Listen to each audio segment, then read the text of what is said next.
It's not unusual for me to spend a day going on a wine route, and it's not unusual for me to jump in a car to go on said wine route. But today I'm doing something even I have never done before. It's not the usual Mercedes. Instead, I'm going on a wine route by plane.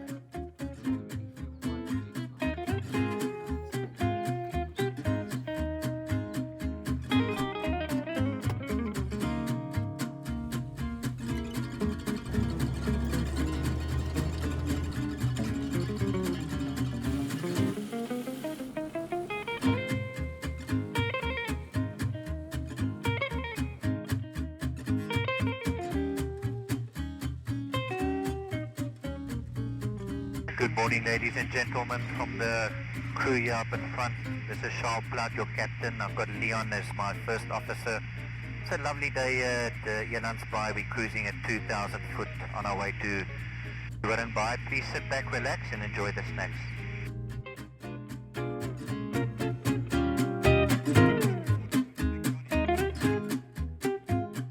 So this is my first trip up to Friars Cove. Tell me a little bit about the place we're going to, Andrew. Well, Dan, Friars Cove is very much on the frontier of wine producing areas. It's, as the crow flies, about an hour's flight from Cape Winery, but from Cape Town it's about a 4-hour drive right up the Cape West Coast. When you get to Elandsbaai, keep going. When you get to Lambert's Bay, keep going. And eventually you'll come across a very, very small town called During Bay. And in During Bay there's an old crayfish factory. And in the crayfish factory is where you'll find Friars Cove. So we're taking a quick flight to During Bay. And we're going to go and have a walk around the vineyard, have a look at the actual Friars Cove. Vineyards are in Bamboos Bay, with all in water in South Africa. Then also the closest vineyard to the sea. So should be some interesting things to have a look at today, man. It's my first visit there. It's your first visit by plane. This is a pretty cool way to go wine routing. It is indeed. Yeah, pop off to far up the west coast for a wine tasting and a bite to eat. Sit at first for me. And a pretty cool way to get there.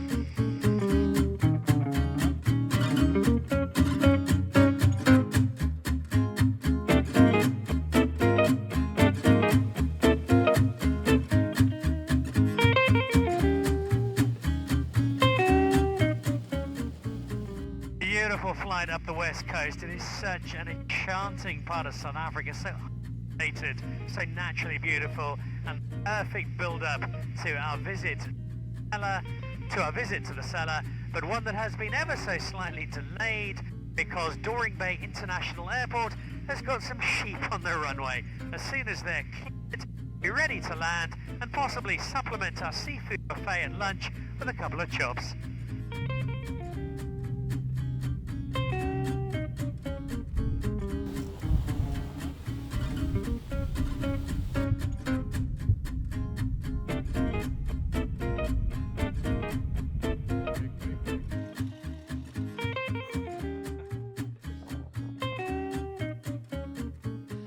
Well, that's one of the most memorable flights I've ever taken. Leaving Cape Town, views across to Table Mountain and over Table Bay, up past Azefontein and Langebaan and Elandsbaai, and coming along this coast that started rich and emerald and now arid, but for the bursts of colour from the flowers. And that ocean, it really is so untouched, so unspoilt, so beautiful. And in itself, that probably would have made for a wonderful day out. But you know what? An already exceptional experience is only going to get better, because from here it is on to one of the world's most unique wineries.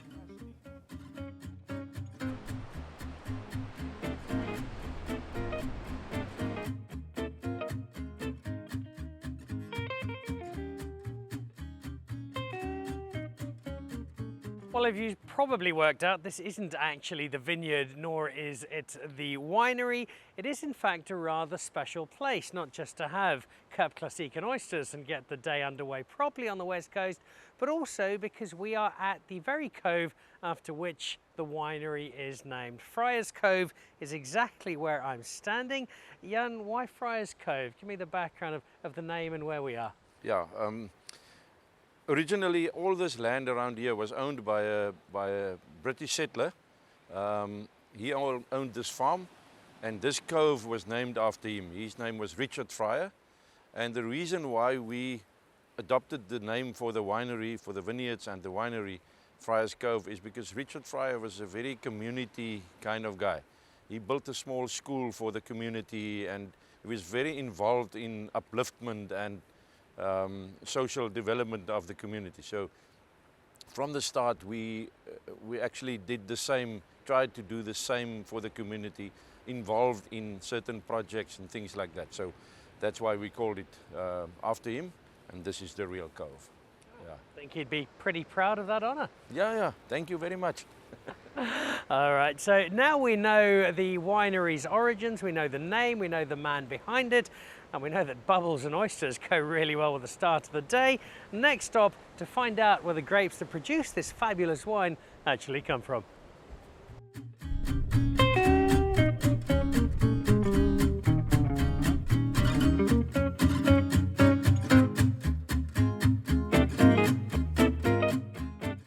So miles from anywhere up on the west coast, an hour's flight, a 4-hour drive from Cape Town.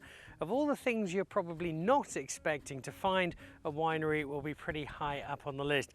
So tell me, Jan, how does a wine operation come to be in this remote, beautiful part of the world? Yeah, the whole story starts about the cool climate you get from the Atlantic Ocean. Because we're so close to the ocean, the cool wind comes through the vineyard all the time, and it was a dream to create a wine that will have all the flavors that we can get into that wine, specifically Sauvignon Blanc and Pinot Noir, because of cool climate. You get a longer ripening season, so you get more time to develop flavors into the grape and then eventually into the wine. So that's the whole reason for being here. Unfortunately for us, when we moved here, there wasn't water out here, so we had to build a pipeline for 29.5 kilometers from my farm in the Fredenal area to pump water over here to plant the vineyards, and that's when it started. That doesn't sound like an easy job, that, building an almost 30-kilometre pipeline. It's not easy, but it was a lot of fun. Tell me about farming here. What are the benefits of being here, but also what are the challenges? Yeah, the challenges, I will say my biggest challenge is birds, and it's red-winged starlings. Literally you won't see one of them now, but in ripening season it's literally thousands of them over here, and if I leave it to them, they will eat all my grapes because they also respect the quality. So what we do, we use, previously we tried nets, but it didn't work well because it keeps the wind from blowing through the vines, and we need wind through the vines to dry it off because we get mist and fog every evening. So these days we use pellet netting. We are so far from so many other wineries. I know there's Lutzville up the road, but generally this is not a traditional wine-making part of South Africa. Do you see that changing based on the viticulture? Is there potential for more wine to come from this part of the world? Yes, definitely. If you go to Lambert's Bay, there's also guys there that farms close to the ocean. Not as close as us, but also the cool climate influence from the ocean. Unfortunately, the biggest disadvantage on the west coast is the lack of water. Here where we stand, we get about 45 millimeters of rain per year, which is semi-desert. So you need irrigation water, and I could solve that problem by bringing it for 30 kilometers, but that's not everybody are able to do that, because I go over 3 other farmers' farms to get the pipeline here. When we looked at it at the map and looked for the route for the pipeline, there's not a lot of other people that can bring water here. You've already made a great name with the wine, which we're going to be tasting a little later. It's wine that is defined by its proximity to the ocean, by these breezes that come in off that ocean, the water that you do have, and then by the terroir. Tell me about this soil and how, looking at it from above, from the flight in, it didn't look terribly promising. There was lots of brown areas, lots of dryness, very arid part of the world. How is that allowing you to translate these grapes into the wine that you do? Yeah, if you look at the soil, what we see here is quite red sandy soil on top. but it's a small, not a big layer. It's about 30 centimeters. Some places you get it up to a meter, but most places in the vineyard it's up to 30 centimeters. But we don't move the soil. We just break it when we plant the vineyards, and you will see in the rows there's vegetation there, and it's still the natural vegetation, just as on the other side of the railroad. We took nothing out. We just planted the vineyard in between and broke the hard layers on the bottom, which is a lot of limestone. Not all available calcium in that limestone, but enough to have also a little bit of a flinty influence on the wine. But as for rainwater, as I said, 45 millimeters, and this soil really, if it gets a lot of rain, even in this dry area, these soils, they don't respect a lot of water. It runs off easily because of a little layer on top, which is quite brackish because of the salt. We get about 50 kilograms of salt from the ocean per hectare per year. And this is the very terroir from which said grapes emerge. So we know the history, we know the provenance, we know the heritage, but what does the wine actually taste like? Well, finding out coincides with something rather important. I'm feeling kind of thirsty.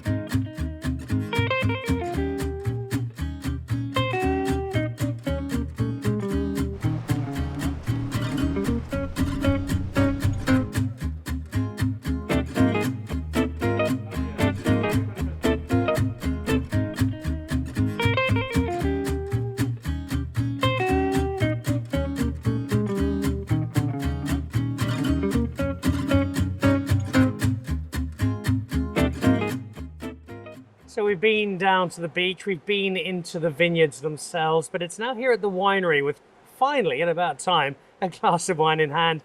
Jan, I think I'm really getting a sense of the essence of this wine, hearing the waves break behind me, feeling the ocean in the air, and then it sounds like I'm getting a bit over the top and poetic and wine writer-ish and kind of discovering my inner Greg Sherwood, but there really is a sense of the ocean in the glass here. Exactly, and that's the whole idea we had when we started the vineyards next to the ocean and the winery idea, because we wanted the wine to speak from where it comes from. And that's exactly what you get with this wine. Apart from the normal Sauvignon Blanc flavors, you get a little bit of a salty minerality, a little bit of salinity, which reminds you of the ocean. If you walk down the beach and you see some of the kelp lying on the beach, you will get almost the same sensation as you get in this wine. And it's actually from natural sea salt that we get on the grapes, because we're only 600 meters from the shoreline. And I think it's really important to stress the natural element, because this could be something that you try to engineer for a bit of a gimmick. Oh, look, we're next to the ocean, our wine tastes like the sea. Yeah. But this is 100% the vineyards, the terroir, the grapes speaking to this wine, with you just happily watching on. Yeah, and I agree with you. And the thing is, we want the wine to speak to the people and tell them, I come from the ocean, and talk about coolness. It's a cold climate wine. It will tell you it's a cool climate wine because the taste, everything relates to that. When you started this project, 3 decades ago or thereabouts, when the mad idea to go wine farming took root, did you ever think you would get quite this far down the road, that you would now be in this beautiful winery, working with such great terroir and creating what really is exceptional wine? Well, we had the dream. And today I can say most of what we dreamt of became reality eventually. Took some time, but the nice thing is being so totally isolated on your own sometimes create a little bit of attention with people, and specifically in the wine industry, even worldwide. The wine industry is not that big. Everybody talks about what's happening in the wine industry, and if you do something like this, people tend to find that there's something different about the wine. And if they talk about that, that's actually what you want. It's by word of mouth that you create awareness of the wine. So we're very happy that a lot of the things we dreamt about, that eventually it became reality. This is very much the star turn at Friars Cove, the Sauvignon Blanc, and there is that blast of freshness. There is the salinity that comes through from fairly evident surrounds. There is a rich mineral base to it. It's a Sauvignon Blanc I've described in the past as being that kind of Sauvignon Blanc for people who don't like Sauvignon Blanc. It's not this piercing acidity that's going to rip the roof of your mouth off and take the enamel off your teeth. It's a very different type and a very unique type of Sauvignon Blanc. Yes, and talking about the acidity, it's a very interesting fact that we get very high acidity in our grapes. And that actually goes into the wine, but it's natural acid. And between the pH and the acid balance, it's perfect. And that's all from the cool climate. It's nothing we do. It's just nature. It gives us to us. So we just need to get it into a bottle. Now, it's the wine that I know best, but it might not be your most famous wine, at least in underground wine circles, because I've heard rumours, and I'm not entirely sure if this is urban legend or actually true, that you have got a rather large fish tank. Is this actually true? And if so, am I able to see it and possibly even try the wine? There's some truth in your story. What we actually planned in the beginning is to have some of the bottles of wine of the Bamboos Bay underneath the ocean. But I later on thought about it and I thought, I'm going to steal it myself if it's under the ocean there. So we had to invent a situation where the bottles will be safe. So we came up with the idea with a fish tank in the middle of the wine cellar, and we aged the wine for 1 year underneath there, and it's amazing. It ages different. I can't, at this stage, in wine terms, I can't tell you why, what the reason is, but it ages different underneath the ocean or the seawater than it ages outside. Yeah, it's just one of those also nature things. And the nice thing is the bottles are covered with everything that's in that fish tank also sticks to the bottles. And even the sea stars, they push the bottles from their racks, which you will see later on. Maybe also trying to drink from it, I don't know. All right, so possibly the first problem we've discovered at Friars Cove, alcoholic starfish. I'm fascinated by this. I've never tried this before. I can't wait to see what the wine is like. This is really, really good Sauvignon Blanc, but the next wine could be the most unique I've ever tried.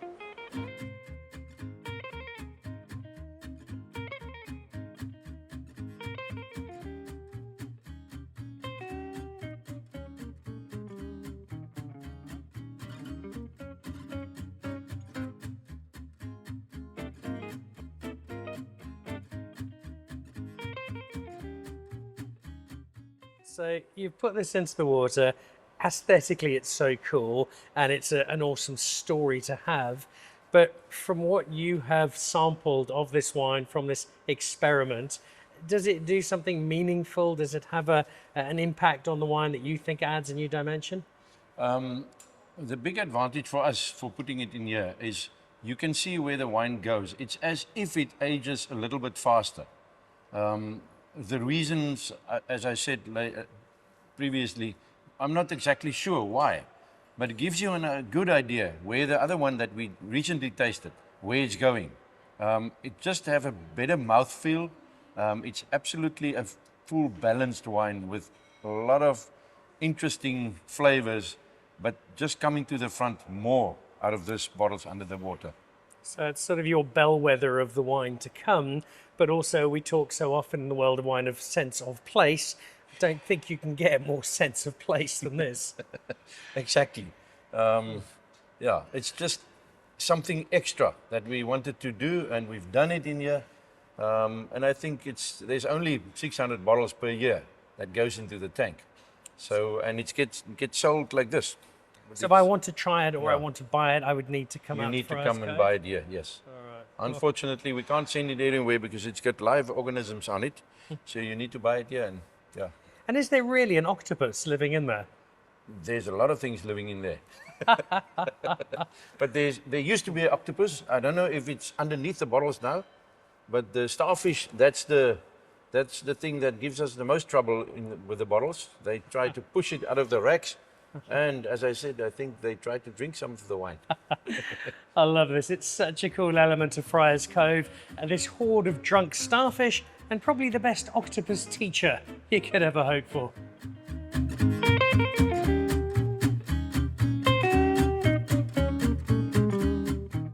Andrew, over the many years we've known each other, you've got to tell some pretty cool wine stories.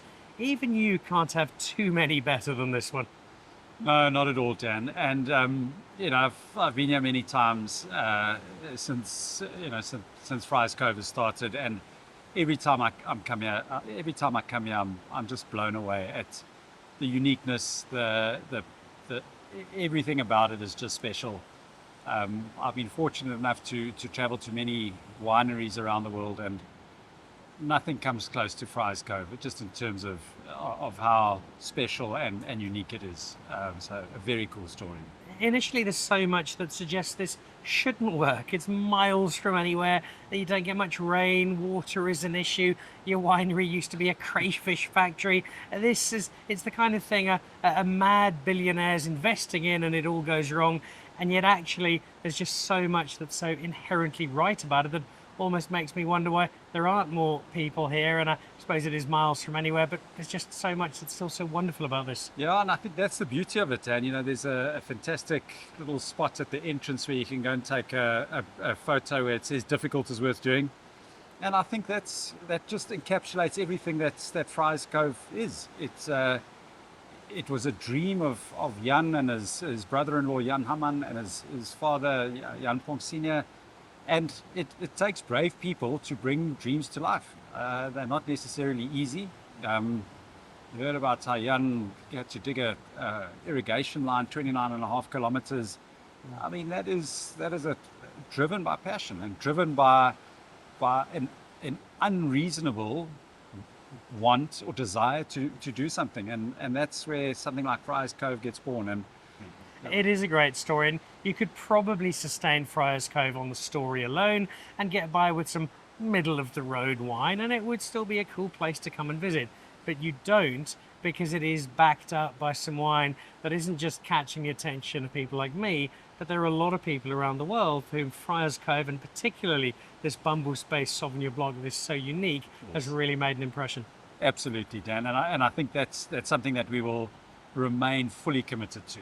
The story is fantastic. The tasting room experience is fantastic. Wonderful fish tank in the cellar, but at the heart of it is the quality of the wine, and that's something that we will remain committed to. Truly West Coast, truly Bamboo Bay, and truly something that is unique and tastes of the place that it comes from. It's in my diary, as is another visit back here. It's not going to take me too much to come back out up the West Coast. The vision as you look ahead for this particular space, the wine you're making, where it can go, where would you see Friars Cove in the next 5-10 years?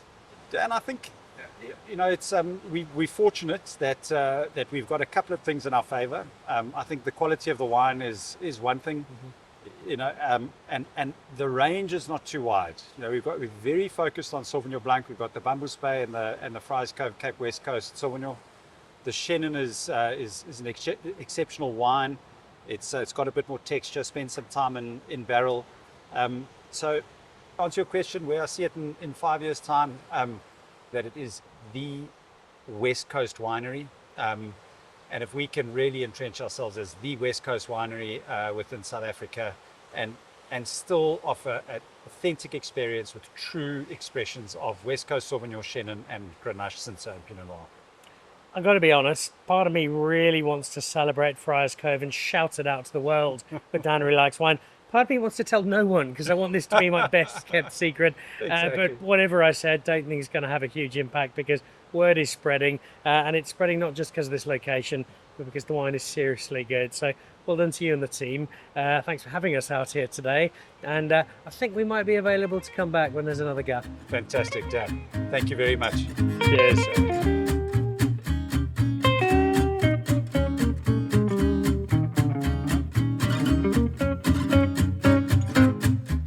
Drinking assorted Malbecs at Rucamalen, overlooking the vineyards up to snow-cased Andes in Mendoza.